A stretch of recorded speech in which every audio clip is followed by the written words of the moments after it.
பரிசுத்த வேதாகமம் புதிய ஏற்பாடு அப்போஸ்தலனாகிய பவுல் கலாத்தியருக்கு எழுதின நிருபம் 3ஆம் அதிகாரம். புத்தி இல்லாத கலாத்தியரே, நீங்கள் சத்தியத்திற்கு கீழ்ப்படியாமற் போகத்தக்கதாக உங்களை மயக்கினவன் யார்? இயேசு கிறிஸ்துவை சிலுவையில் அறையப்பட்டவராக உங்கள் கண்களுக்கு முன் பிரதிட்சியமாய் உங்களுக்குள்ளே வெளிப்படுத்தப்பட்டிருந்தாரே. ஒன்றை மாத்திரம் உங்களிடத்தில் அறிய விரும்புகிறேன்.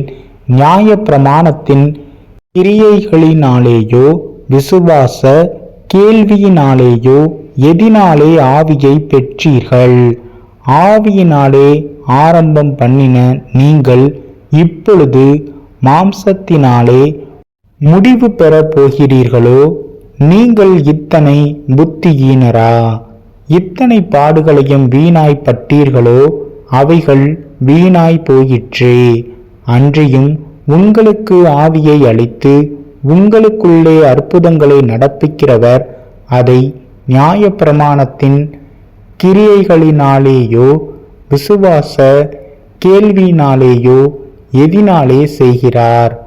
அப்படியே ஆபிரகாம் தேவனை விசுவாசித்தான், அது அவனுக்கு நீதியாக எண்ணப்பட்டது. ஆகையால் விசுவாச மார்க்கத்தார்கள் எவர்களோ அவர்களே ஆபிரகாமின் பிள்ளைகள் என்று அறிவீர்களாக.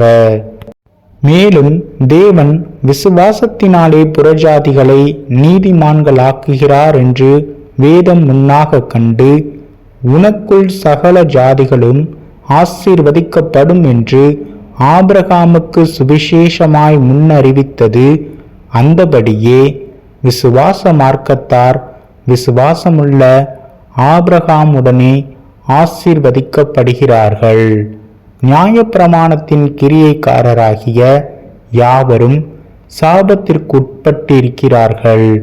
நியாயப்பிரமாண புஸ்தகத்தில் எழுதப்பட்டவைகளை எல்லாம் செய்யத்தக்கதாக அவைகளில் நிலைத்திராதவன் எவனோ அவன் சபிக்கப்பட்டவன் என்று எழுதியிருக்கிறதே. நியாய பிரமாணத்தினாலே ஒருவனும் தேவனிடத்தில் நீதிமானாயிருக்கிறதில்லை என்பது வெளியரங்கமாயிருக்கிறது.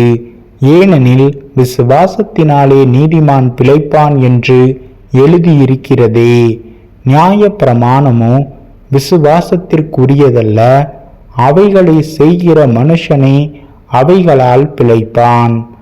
மரத்திலே தூக்கப்பட்ட எவனும் சபிக்கப்பட்டவன் என்று எழுதியிருக்கிறபடி கிறிஸ்து நமக்காக சாபமாகி நியாய பிரமாணத்தின் சாபத்திற்கு நம்மை நீங்களாக்கி மீட்டு கொண்டார்.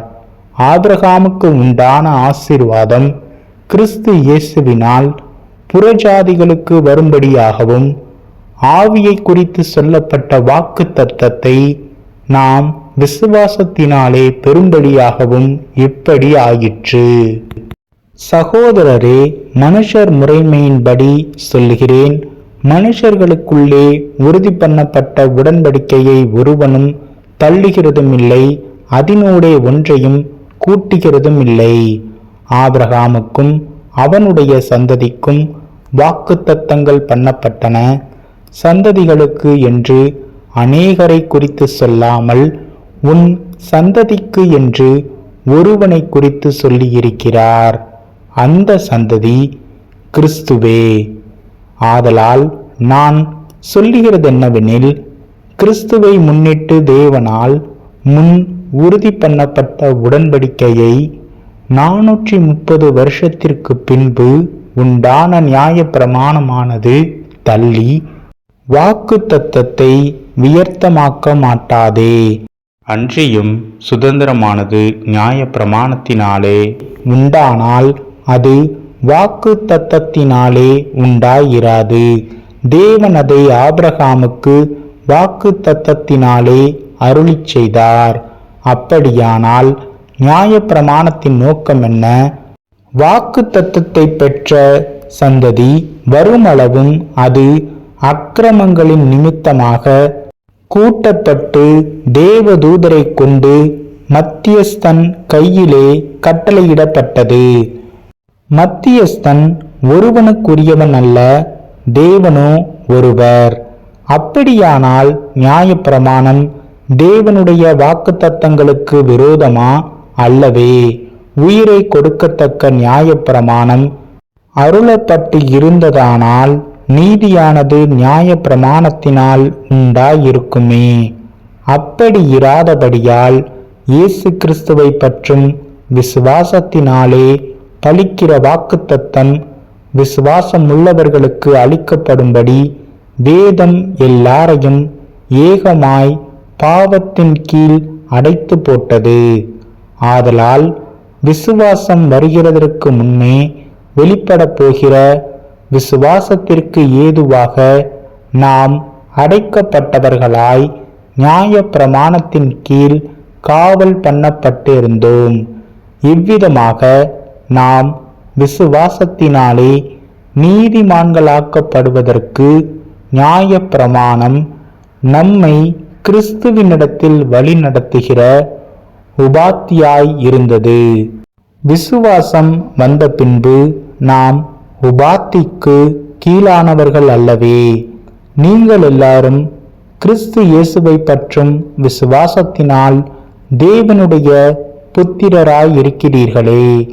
ஏனெனில் உங்களில் கிறிஸ்துவுக்குள்ளாக ஞானஸ்தானம் பெற்றவர்கள் எத்தனை பேரோ அத்தனை பேரும் கிறிஸ்துவை தரித்து கொண்டீர்களே. யூதன் என்றும் கிரேக்கன் என்றும் இல்லை, அடிமை என்றும் சுயாதீனன் என்றும் இல்லை, ஆண் என்றும் பெண்ணென்றும் இல்லை, நீங்கள் எல்லோரும் கிறிஸ்து இயேசுவுக்குள் ஒன்றாயிருக்கிறீர்கள். நீங்கள் கிறிஸ்துவினுடையவர்களானால் ஆபிரகாமின் சந்ததியாராயும் வாக்கு தத்தத்தின்படியே சுதந்திரராயும் இருக்கிறீர்கள்.